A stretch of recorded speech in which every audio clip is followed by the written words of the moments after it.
আজি বনাওঁ বলক চিকেন পকৰা আজি ফাৰ্ষ্ট টাইমৰ কাৰণে ট্ৰাই কৰি আছোঁ কি কিনো ইনগ্ৰেডিয়েণ্টছ ব্যৱহাৰ কৰি বনাইছোঁ চাওঁ আহকচোন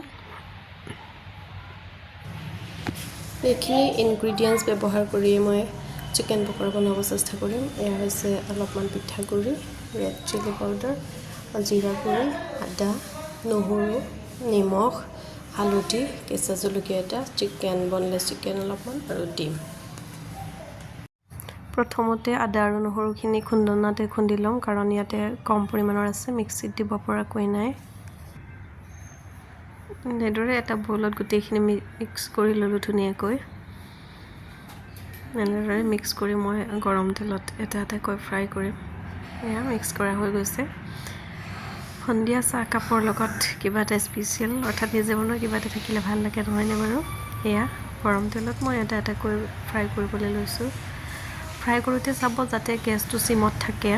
তেতিয়া বাহিৰ ফালে ক্ৰিস্পি ভিতৰ ফালে ধুনীয়াকৈ সিজি যায় এয়া যেহেতু বনলেছ চিকেন লৈছোঁ লগতে সৰু সৰু পিচ কৰি কাটি লৈছোঁ সেয়েহে ভিতৰলৈ সিজাত ইমান বেছিকৈ টাইম লোৱা নাই লগতে